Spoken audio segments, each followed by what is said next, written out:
안녕하세요. 한재훈입니다. 한국전통서당문화진흥회에서 진행하는 논어 강의 자장 제19 5장부터 보시겠습니다. 자왈 일지기소무하며 월무망기소능이면 갑이 호학야이니라 이랬습니다. 자하가 말하기를 일지기소무 하며 일지 날마다 그 없는 바를 알아가고 월 달마다 무망기소능 그 능한 바를 잊어버림이 없다면 갑이 호학야이니라 배움을 좋아한다고 말할 수 있을 것이다. 이랬습니다. 그래서 우선 요 일자하고 월자하고 그 다음에 기소무 없는 바, 기소능 능한 바, 그리고 여기 이 지자하고 무망하고 이제 요게 눈에 들어오시면 되는데 마지막에 호학을 얘기를 했습니다. 배움을 좋아한다. 그러니까 공자가 호학이라고 하는 걸 대단히 중요하게 언급들을 앞에서도 했었고 당연히 제자들에게도 그 부분을 강조를 했었을 것입니다. 그래서 이제 공자 문화에서는 이 배움이라고 하는 주제가 대단히 중요한 주제였는데 이제 제자들도 호학이라고 배움을 좋아한다고 하는 것이 뭘까에 대해서 많은 고민들도 했었을 것이고 나름대로 이제 답을 가지고 있었을 텐데 자하가 이야기하는 호학은 어느 정도면 호학이라고 할 수 있겠냐? 그러면 이 정도면 호학이라고 할 수 있겠다 이런 거예요. 이 정도가 뭐냐? 그러면 날마다 매일매일 그 소무를 그 없는 바를 알며 내게 없는 것을 안다. 날마다. 그러니까 없는 것을 안다는 게 무슨 얘기냐면요. 우리가 먹어본 음식이 개인마다 이제 다르겠는데 우리가 먹어본 음식이 있고 먹어보지 못한 음식이 있습니다. 먹어보지 못한 음식을 내가 못 먹었다는 생각은 우리는 할 수 없어요. 그러니까 내가 먹어보지 못한 음식을 어떤 음식을 내가 못 먹어봤다 이럴 수가 없다고요. 내가 뭘 못 먹어봤다라고 말을 할래도 어느 정도는 있어야 되냐면 그 음식의 존재는 내가 알고 있어야 돼요. 그 음식이 존재한다는 것 자체를 내가 모르면 내가 그 음식을 못 먹어봤다는 생각을 내가 할 수가 없는 거예요. 그런 거죠.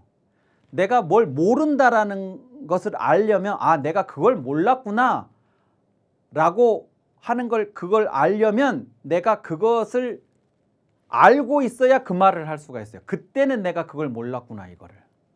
그러니까 날마다 그 없는 바, 내게 없는 바를 알아간다는 것은 날마다 몰랐던 것을 하나씩 알아가야만 없었던 것을 알 수가 있는 거예요. 그러니까 이것이 뭐냐? 새로운 것을 알아간다라는 뜻이라는 거예요. 지신. 자, 그러면 날마다 새로운 것들을 하나씩, 둘씩 알아가요.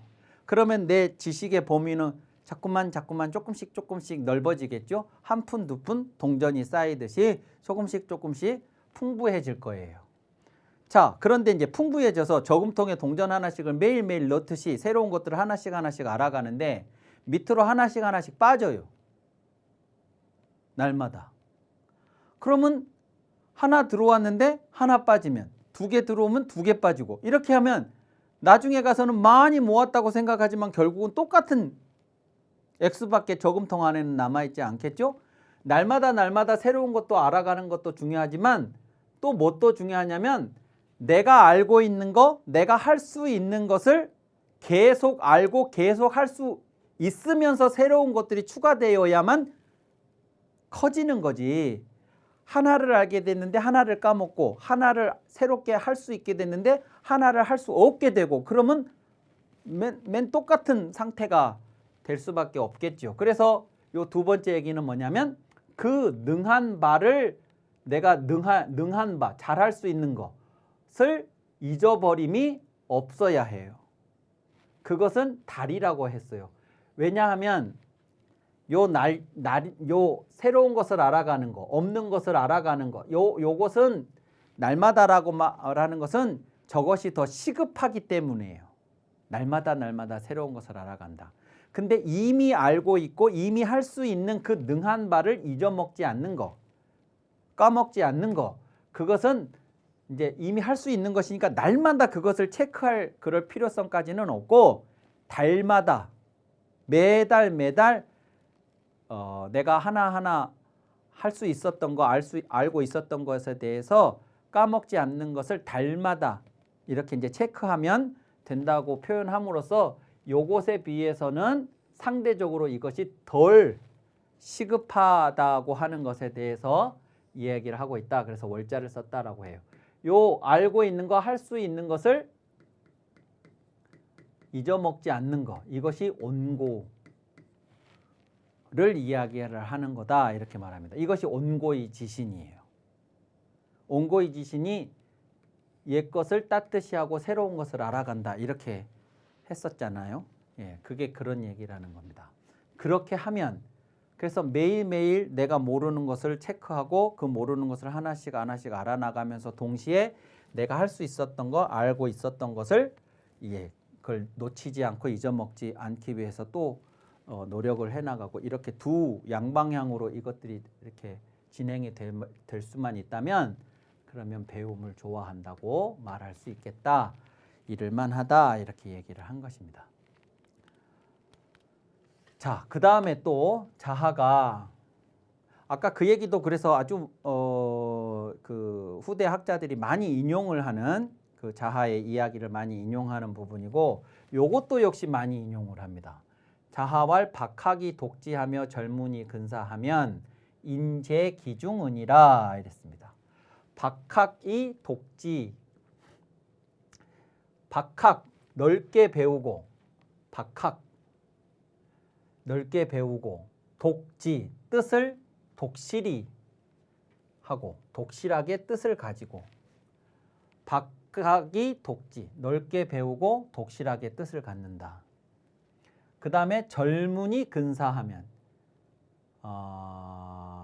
간절하게 친절하게 묻고 가깝게 생각하면 이랬는데 요 박학하고 젊은하고 요것이 박학의 학, 젊은의 문, 요것이 학문이에요. 학문이고 박학을 한다고 할 때 요 학자는 좁은 의미의 배움인데 저 좁은 의미의 배움은 내가 몰랐던 것을 이제 알지 못했던 거, 할 수 없었던 것을 배우는 건데 그것이 마치 뭐하고 비슷하다고 예전에 설명을 드린 적이 있냐면 이 학이라고 하는 것은 영양분을 섭취하는 음식을 먹는 행위와 같은 거라고 제가 그렇게 설명을 드린 적이 있었습니다.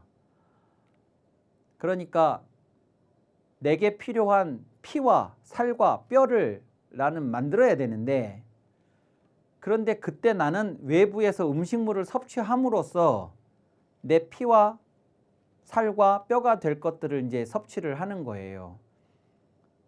그런데 외부에 있는 식물, 동물들 중에 어떤 것이 내 몸에 들어와서 피가 되고 어떤 것이 내가 필요로 하는 살이 되고 뼈가 될 것인지를 나는 몰라요.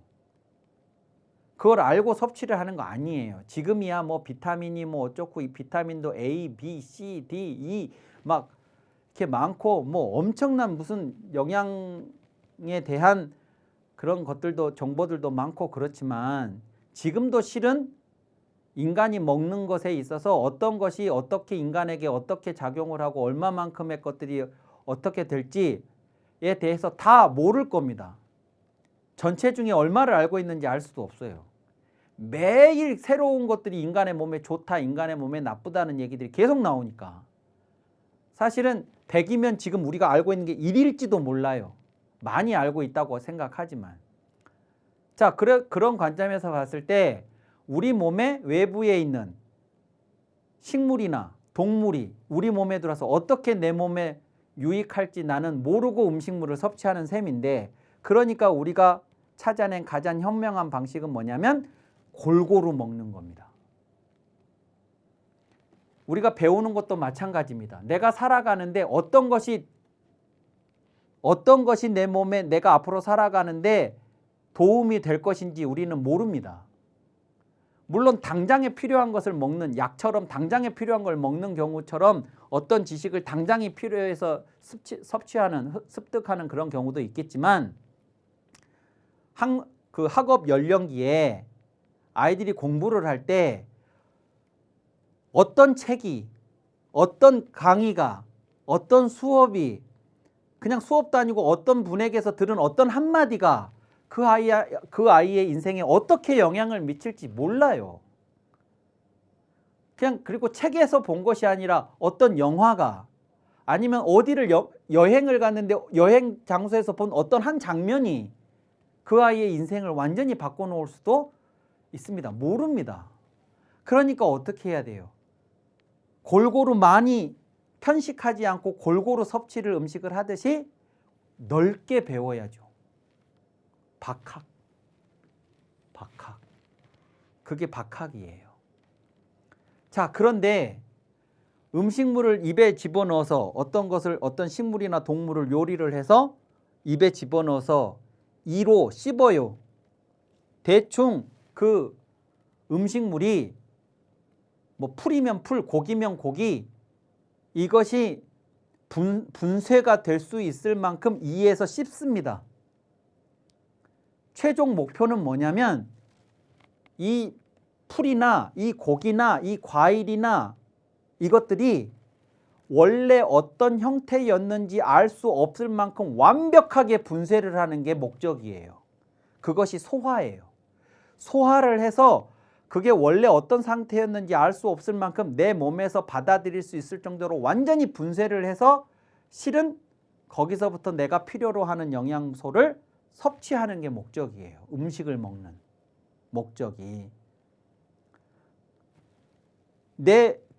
내가 외부의 식물이나 동물을 그냥 입에 넣어서 꿀꺽 삼킨다고 거기서 그냥 끝이 아니고, 거기에는 많은 단계가, 소화를 시키는 많은 단계가 필요해요. 그 단계가 필요한 이유는 최종적으로 우리 몸이 섭취할 수 있는 상태가 되게까지 분쇄를 시켜야 되니까.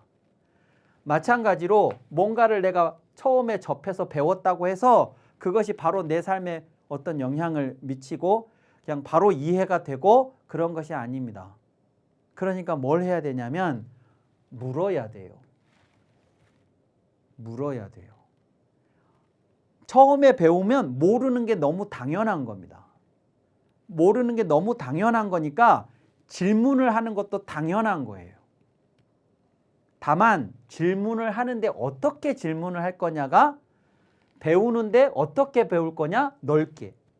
그러면 질문을 할 때는 어떻게 해야 되겠냐 할 때 절하게 한 건데, 이 절자가 무슨 뜻이냐, 그러면 저걸 어느 번역에서는 간절하게 혹은 절실하게 이렇게 씁니다.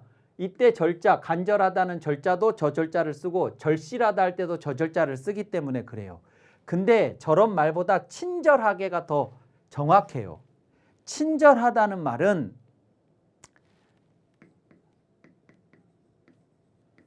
친절하게 이게 아니에요. 우리가 친절하다라고 한자로는 정확하게 친절하다 이렇게 씁니다. 이렇게. 근데 우리가 말하는 그 상냥하다, 뭐 예의 바르다, 그런 비슷한 의미의 친절하다가 아니에요. 이 친절하다가, 이 친자도 뭐냐 그러면 직접적이라는 뜻이에요. 친히 가깝게, 그러니까 동떨어지게 이렇게 하는 게 아니고 직접적으로 친밀하게 이런 거고, 이 절자도 절박하다 이런 의미의 절자예요.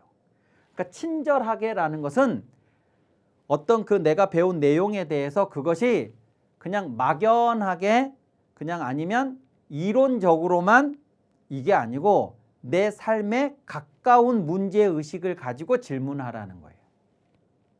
그래야 그 배움이 남의 배움이 아니라 내 배움이 되는 거라. 그런 뜻입니다. 이 절문이 그런 뜻이고 이 절자를 친절하다라고 해석을 하는 게 이제 가장 적합한데 왜 번역에서 이런 단어, 이 친절하다는 단어를 쓰지 않고 간절하다, 절실하다라고 쓰느냐? 그러면 대부분의 친절하다는 단어가 이렇게 우리 언어 속에서 사용되고 있기 때문에 저걸 피하느라고 저러는 거예요. 근데 이런 다른 번역어를 가지고 이 의미가 제대로 전달이 되면 그렇게 해도 좋은데 전달이 안 돼. 간절하다, 절실하다 이래가지고는. 그러니까 친절하다라고 쓰고 그 친절하다에는 꼭 이런 의미만이 아닌 이런 의미도 있다는 것을 내 몸 가까이, 내 삶 가까이 이 문제의식을 설정하고 그 차원에서 질문을 해야 된다. 이렇게 보시면 되겠습니다. 그것이 이제 학문이고 박학에 대해서는 독지라는 말을 썼습니다. 뜻을 독실히 하다. 저 뜻을 독실히 하다가 뭐냐? 그러면 뜻 지자는 다시 말씀드리지만 이렇게 뜻 지자가 쓰인 거고 이것은 선비사 뜻 지자가 선비사의 마음심 이렇게 돼 있지만 사실은 원래 이것이 갈 지자의 마음심이라고 그래서 이 갈 지자는 목표를 어디를 향해서 가는 거라고 말씀을 드렸어요. 그러니까 이 구성은 어딘가를 향해 가는 마음입니다. 즉 마음의 지향이에요. 지향.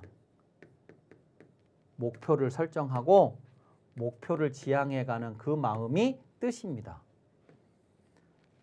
그러니까 목표 없이 무조건 배우는 것은 그것은 권장할 만한 것이 아니라고 보는 겁니다. 아무것도 안 하는 것보다야 나을지 모르겠지만 말하자면 우리가 음식물을 골고루 많이 섭취하는 것은 그 자체가 목표가 아니고 건강하기 위해서 그런 겁니다. 마찬가지로 우리가 배우는 것은 그냥 배우는 것이 목표가 아니고 어떤 삶의 목표를 정하고 그 목표를 안전하고 정확하게 도달하기 위해서 그래서 배우는 것입니다. 그 길을 거기까지 가는 길을 배우는 거죠.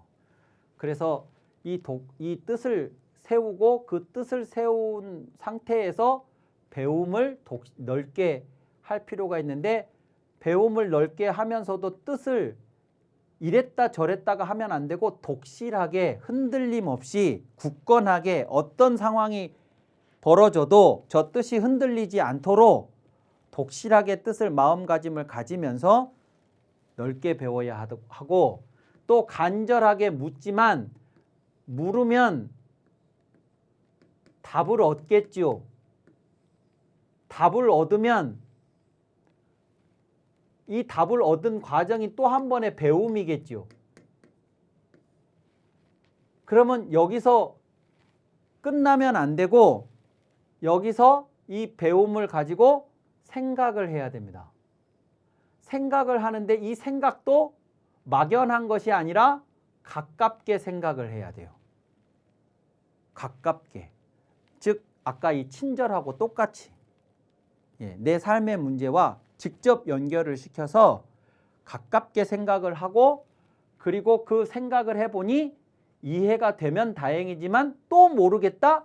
그러면 또 물어야 되고 또 그래서 답을 얻어서 배움을 얻고 배움을 얻은 걸 가지고 또 생각을 하고 그래서 또 모르면 또 묻고 이 과정이 반복이 되다가 나중에 이것이 변으로 가야 돼요.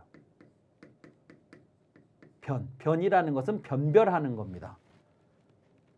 즉 음식을 섭취를 하는 가장 마지막 단계는 뭐냐면 그 식물이든 동물이든 그 음식물을 내가 섭취를 하고 맨 마지막 최종 단계는 뭐냐면 변별입니다. 뭐와 뭐의 변별이냐면 흡수할 것과 배설할 것이 변별이 되어야 돼요. 배설을 해야 될 것이 흡수를 해도 병이 걸리고요. 흡수해야 될 것이 배설이 돼도 병이에요. 그래서 음식물의 가장 마지막 단계는 내가 흡수할 것과 바깥으로 배설을 할 것이 정확하게 나누어져야 하고, 어떤 지식을 배워서 물어서 생각을 하고 마지막 단계는 그것을 내가 내 안에서 어떻게 흡수하고 혹은 내가 배설을 해서 버릴 것인지가 변별이 되어야 됩니다. 즉 내 안에서 정리가 되어야, 그래야 나의 지식이 되는 거죠. 이것이 이제 공부하는 방법이고, 인재기중은이라 이렇게만 하면 인은 그 가운데 있다 그랬습니다. 공자가 말했던 인, 공자 문화에서 가장 중요한 개념인 인은 그 가운데 있다. 그 가운데 있다라는 말은 일부러 이것을, 그러니까 재기중이라는 말 자체가 그 가운데 있다라는 이 재기중이라는 이 말 자체가 무슨 뜻이냐면, 일부러 그것을 구하려 하지 않아도 이 과정을 밟으면 그것은 그 안에 그냥 있는 거다, 이런 뜻이에요. 이렇게 하면 우리 선생님으로부터 시작되었던 이 인에 대한 이 많은 이 이야기들이 이 과정 안에 있을 것이라는 거예요. 따로 인을 뭘 어떻게 구하려고 하지 않아도. 근데 이 말도 조금 지나친 말이기는 합니다. 예, 이렇다고 해서 인이 그 가운데 있는 것은 아닌데, 이것이 이제 중요하다는 것을 강조하려고 요 말을 이제 썼다고 볼 수가 있겠습니다. 자, 이번 강의는 여기까지 하고 다음 시간에 이어서 하도록 하겠습니다. 감사합니다.